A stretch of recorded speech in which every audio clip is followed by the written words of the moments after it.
चलिए आज एक ऐसे विषय को समझते हैं जो प्राचीन परंपरा और आज के बाजार के बीच में कहीं मौजूद है। और इसकी कहानी पता है कहां से शुरू होती है? एक ऐसी चीज से जो आजकल किसी भी ऑनलाइन शॉपिंग वेबसाइट पर मिल जाती है। जी हाँ, ये एक प्रोडक्ट है जिसका नाम है गोमूत्र। इसे एक नेचुरल डिटॉक्सिफायर और इम्यूनिटी बूस्टर बताकर बेचा जा रहा है। पर सवाल यह है कि आखिर ये है क्या और इसकी जड़ें कहाँ से जुड़ी हैं? इन्हीं सवालों का जवाब ढूंढने के लिए हमें थोड़ा सा इतिहास में पीछे चलना होगा।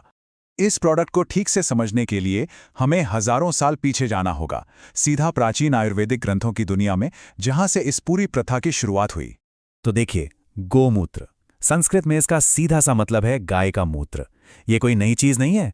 प्राचीन आयुर्वेद में 8 अलग अलग जानवरों के मूत्र का जिक्र है जिन्हें औषधीय माना गया, और गोमूत्र उन्हीं में से एक है। भाव प्रकाश जैसे पुराने ग्रंथों में तो इसे विषखंतक कहा गया है, मतलब एक ऐसी चीज जिसमें विष यानी जहर को खत्म करने की ताकत हो। आयुर्वेद के मुताबिक हमारा शरीर 3 मुख्य ऊर्जाओं या दोष पर चलता है: वात, पित्त और कफ। ऐसा माना जाता है कि गोमूत्र अपने गुणों से वात और कफ दोष को तो संतुलित करता है, लेकिन क्योंकि इसकी तासीर गर्म होती है, ये पित्त को थोड़ा बढ़ा सकता है। ठीक है, ये तो हुई हजारों साल पुरानी बात। पर सवाल ये है कि आज का विज्ञान इस पर क्या कहता है।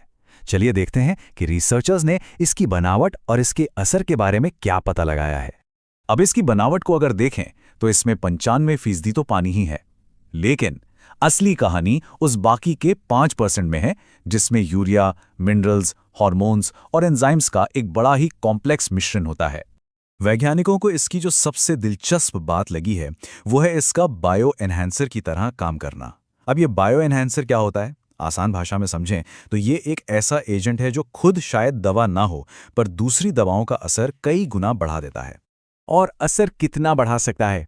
कुछ स्टडीज में ये पाया गया है कि गोमूत्र का अर्क टीबी की एक बहुत ही जरूरी दवा रिफैम्पिसिन के असर को कुछ खास बैक्टीरिया के खिलाफ 7 गुना तक बढ़ा सकता है। और जानते हैं, इसकी इसी क्षमता को अमेरिका में भी पहचान मिली है। वहां इसे बायो एनहांसर के तौर पर और एक एंटीबायोटिक, एंटीफंगल, यहां तक के कैंसर रोधी एजेंट के रूप में इसकी भूमिका के लिए पेटेंट भी दिए गए हैं। तो फिर असल में इसका इस्तेमाल होता कैसे है? चलिए अब जरा इसके प्रैक्टिकल तरीकों पर भी एक नजर डाल लेते हैं। देखिए, इसके इस्तेमाल के 2 मुख्य तरीके हैं। एक है ताज़ा गोमूत्र, जिसे सीधे गाय से लिया जाता है, और दूसरा है प्रोसेस्ड या डिस्टिल्ड गोमूत्र, जिसे अर्क भी कहते हैं, और यही है जो बाजार में बोतलों में मिलता है। जो लोग ताज़े गोमूत्र का इस्तेमाल करते हैं उनके लिए पारंपरिक विधि में एक खास प्रक्रिया बताई गई है। इसे एक स्वस्थ देसी गाय से लेना होता है, फिर कपड़े की कई परतों से छानना, पानी में मिलाना और आधे घंटे के अंदर पी लेना होता है। वहीं दूसरी तरफ जो कमर्शियल प्रोडक्ट्स हैं जैसे आईएमसी का हर्बल गोमूत्र, वो अपनी एक अलग डोजेज और इस्तेमाल का तरीका बताते हैं। लेकिन और ये जानना बहुत ज़रूरी है कि ये सबके लिए नहीं है।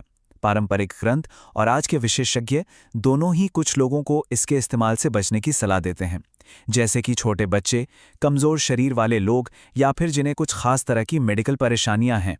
तो इन सब बातों से हम क्या समझते हैं?